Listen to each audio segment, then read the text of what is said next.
into the show. Sorry for that. Let's go ahead and move on to the Knicks talk. Now, shout out to our guy Stat. We had him on last show. Had some really good nuggets. If you guys didn't see that interview, it's up now. Go ahead and check it out. And we discussed the Karl Anthony Towns trade with the Minnesota Timberwolves. We had mixed reactions to it with people not wanting KAT because of how they feel about KAT historically, their love for guys like Dante DiVincenzo, whatever.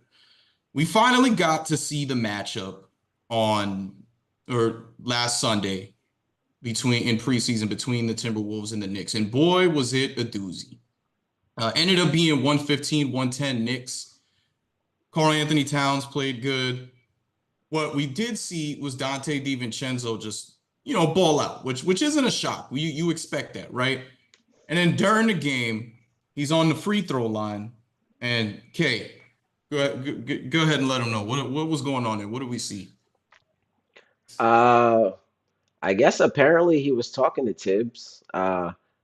I guess some audio had came out. I don't know if he was joking with Tibbs or whatever the case may be, but obviously Jalen Brunson's dad is on the sideline. It seems like he took that a little personal, addressed some of that on the at the end of the game, and I did see Dante say I was talking to Tibbs, but he told them this is what happens when you let him run the team. Now, who is him? Maybe you say let him, Jalen Brunson's dad. It wasn't Rick Brunson run the team, but he was saying this is what happens. I can finish. This is what happens when you let him run the team. So, obviously, I don't know if it was a joke how things ended up going, but some people didn't take that lightly. He was showing them that hey, I could ball. You should have. I don't know if there was like an inside joke last year or something. 'Cause I think I seen a report saying that like I guess when he was on the team's tip told him he wasn't a good finisher. So he finished the and one layup and he said, "Hey, listen, I can finish." And this is what happens when you let him run the team. So who knows? We saw the audio of him saying that, again, saying he's talking to Tibbs. The rumors coming into this game with the whole trade thing too was that he might have not been happy with his role. He cleared that up in his post game press conference, saying that that just wasn't true. It was a little odd to see because you look at the history with these guys, you know that they have a good relationship, and if like these guys were college teammates, you would expect that he would have a good relationship with Rick Brunson. Rick Brunson said he was going to let it slide, said a couple other things. And that's really what kind of took over the game, man. And if you guys are in here, go ahead and throw in your questions. What you guys think of that? Um, to get aside from that though, okay, they look good. They do look good. The Knicks. Yeah. Uh, what I've learned in my time watching basketball is you can't take preseason too seriously. Cat looked good. I think he had like 35, like 16 or something. So he's fitting well. But I wouldn't take too much into preseason basketball. Randall didn't play, so it's hard to judge the Timberwolves on like what they'll really look like. But I think to your point though, I think you do see glimpses of what they could look like. The defense is there. You see kind of what it would look like with OG and Miles and those. I mean, Michael and those type of guys out there. You see their defense. You've seen I've seen like steals and fast and blocks leading to fast breaks and different things like that. So you see it. I see the glimpses, and I think that's going to be there regardless.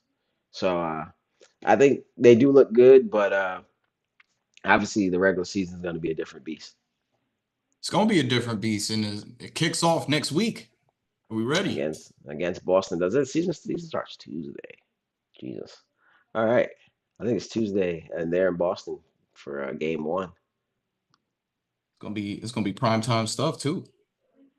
Yeah, that should be an interesting one right off the back. Obviously, a lot of people think the Knicks made those moves to match up with Boston, so to see what those teams look like right off the bat would be a lot of fun. And I think they run into each other again on Christmas Day. So uh, we thought the matchup was going to be good already, but with the moves that were made during the offseason, the matchup got a little more interesting. So we'll see if Porzingis is available to play, but it should be a fun one up there in Boston. It's ring night. Boston will be getting their rings. Knicks might have a Putting the little banner extra up. motivation. Putting the banner up. Knicks might have a little extra motivation. Yeah, like you said, this team was, from what we can tell, constructed specifically to take down the Boston Celtics. Reminds us a lot of what Houston did, post when KD went over to the Golden State and they went and got Chris Paul in Houston. It's kind of the moves they made is like, all right, now that the shooting is there. They're tailor-made to take on the Houston Rockets. Now, I don't think that the Knicks are gonna go the same route as the Houston Rockets. I think the Knicks are a little better coached than that. We had that discussion too last show. And again, throw your thoughts in if you guys can. The chat is open. We'll go ahead and answer your questions when we can. I'm gonna give you guys the Chuck guarantee. I think the Knicks are going to spoil Boston's ring night on Tuesday. I could see it, man. Obviously, sometimes that championship hangover is real. That first night, a lot of excitement. We may come out a little too strong, and I think the Knicks will come out motivated. Seeing other teams get their ring and being there on ring night, obviously that's something they want. So I could see it. Hey, look, I'm really high on having the two wings on each side to defend Brown and Tatum. And if you can kind of take those guys out of the game, which it's obvious every time you play them, your coach is gonna say we want to make everybody beat us but them. So Porzingis, solid player. You mentioned we don't know for sure if he's gonna be playing, and if he does, you got to already question his health, which has been a theme of his whole career. I expect it, man. I think that they're gonna go off. Mikhail has a new shot. Looks weird, but it seems to be working for him. You've got the 3-and-D. What Cat brings to that team, Meach is already in here. We're gonna get to that question in a second, but he mentioned that Deuce McBride is already getting shots off. So the other thing that we kind of touched on, but didn't really get to touch on, like we talked about this trade for the Knicks hindering a lot of depth, and it's just not true. Like Kolek, their rookie point guard looks amazing right now. You brought in, remind me, what's my guy's name that used to be Russ's dance partner? Uh, yeah. Campaign. They remember they signed T.J. Warren right after the Cat deal. So they got Landry Shamet over there. Like they're not devoid of talent. They're going to be a solid team. I just think defense is going to get the better of them. I think the Celtics are coming off on a high. I think Jalen Brunson and Karl Anthony Towns are going to make a statement. That's what I think. And let's go ahead and touch on this first question from our guy Meech, Mighty Fresh. Should this be an MVP level year for Brunson? Now, Brunson, really every year that he's been in the league, he's gotten better, but we've seen it to a heightened level since he's become a Knick. Look, man, he's got the talent. He's now known. He's like the king of New York now for the contract that he decided to take, leaving all of that money on the table to make sure that they have a solid team for a championship run. We know what he is. We know what he can do. And now he's got one of the best running mates that you could have in the league. This is a top five duo to me. This is an MVP type year for Jalen Brunson. I think Jalen Brunson is going to finish top five in MVP voting. Matter of fact, I think his teammate Karl Anthony Towns might join him. I think for me it'd be kind of tough for him to win MVP. I think they would have to be the one seed in the East. And I think he would have to have an amazing year. I think there's some favorites above him. I think Shea coming back.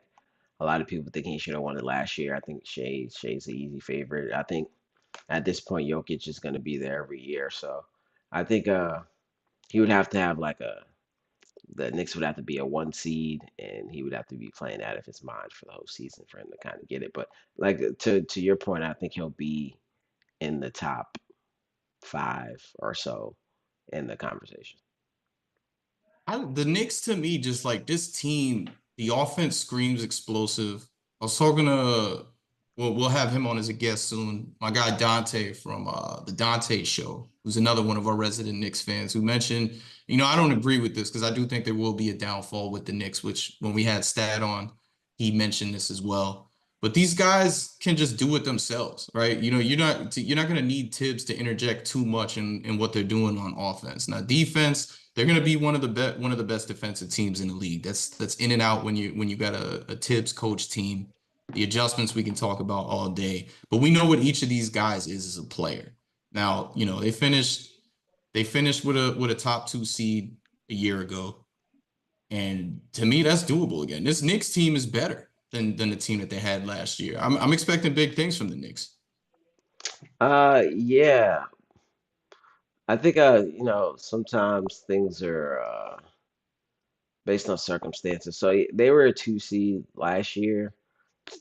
I I not that they're going to be worse this year, but I can see them like not being a 2 seed this year, if that makes sense, but with a better team, just based on kind of how. I mean, Philly would have been like a top 2 seed if Embiid doesn't get hurt sometime throughout that season. So like things are kind of based on circumstances sometimes. Not saying the Knicks didn't deserve the 2 seed because they really went and got it. Uh, but sometimes you could be a better team, but maybe end up as a lower seed. It's true, but usually when that happens, it goes to like the point that you're making, like Philly losing their star player for almost half the season hurt you big time when you got to ask Tyrese Maxey to take on a role that he's never taken on before. But it's doable. He's that good of a player, but we know that it's going to hinder you at the same time. We don't have guys on outside of OG on this Knicks team. And even if you lose OG, then you still got everybody else on there that'll hold it down while he's out. So you don't have like the injury histories where you could Uh, say, man, they might lose this guy. And if they lose this guy, then that's going to hinder where they finish at in the season. Yeah, I think it's more so like you're not going to sneak up on many teams this year. Many teams, when you come in there, you're going to be getting their best punch every night. Teams are going to be geared up to play against you, and you're the Knicks fans. Your fans are coming out to every game, every arena, and then they're not as maybe deep at the center position with Mitch being out for a little while. So I just think that they're not that they snuck up on a lot of people last year, but I think you're going to be getting people's best punch every night just because you are the Knicks and you did end as the 2 seed. And then injuries could happen here or there, and then just situations like that. Speaking of not sneaking up, you know what this Knicks situation kind of reminds me of? I'm not saying it's the same.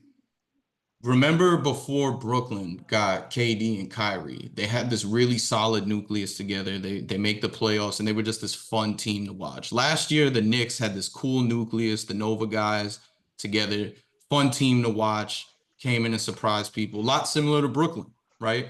And then Brooklyn goes and reshapes the whole team to bring in K or most of the team to bring in KD and Kyrie. Knicks kind of reshaped this team a little bit. Dante was a big piece of what they were doing. Julius Randle kind of set the tone for what this new era of Knicks basketball is. They're both gone now. Jalen Brunson is the lead man here with a bunch of solid, great pieces. Do we think that this could be similar to a Brooklyn situation and maybe you should have just kept the team that you had together? Because this is the thing that a lot of Knicks fans were talking about once the trade happened. I don't think so. I think the Nets situation was slightly a little different because this Knicks team last year was probably better than that Nets team probably ever was because they were getting low 7, 8 seeds. Knicks getting a 2 seed. They're a lot better than that team was, and I think you didn't really blow up too much of this roster in a way because like Randall missed the second half of the season when they went on that run, so he kind of wasn't really a part of it. And then you lose DiVincenzo, but like I think he's kind of like the really only piece you lost. So I think this team is still more intact than kind of that Brooklyn team was. They kind of they kept that the Brooklyn team was still together when you brought in KD Kyrie, but you kind of got rid of a lot of those guys a few weeks in when you traded for James Harden. So I think this is a lot different than that because they traded 3, 4 key pieces as soon as you went to go get James Harden. The Knicks kind of only traded Randall, and he wasn't really a part of what happened last year. True, true indeed. One last question. Shout out to Meech. Meech is live in the chat right now. If you ain't live in the chat, make sure you do it. Who do the Knicks need to step up from the bench or role players this season? I'm gonna go with Deuce McBride, man. I would love to see a jump from him this year. I think he's capable of it, comes from a good pedigree, and he's already been showing the Knicks fan base some good things since he was drafted there. Right? They elected to keep him over other young guys that they were developing and moved on from. If he's not your sixth man, he's your second guy coming off the bench. So he's a homegrown Nick, and He's a guy that I think is capable. So I'm gonna go with Deuce McBride to show some. And Meech, you said it yourself. The shot looks like it's falling right now. It's preseason, but it looks good so far. I think everyone's gonna say Deuce McBride. I'm gonna go with someone like Precious Achua. I think with Harkenstein leaving and Mitch being out for a little bit, he helps them kind of play that small ball lineup in some cases where you can go small and kind of stay big a little bit because he's a little strong. So I'm gonna say him. I think you need someone to step up at that center slash power forward position and give you different looks. Obviously, you know what Cat's gonna give you, but someone like him who can, when Cat's out, you probably get him in there. He can run up and down. He's more of a rim runner. Uh, can play some defense, kind of strong in the paint, can hold his own. So I think he can come in off the bench with energy and kind of help you when you're kind of thin on that front line.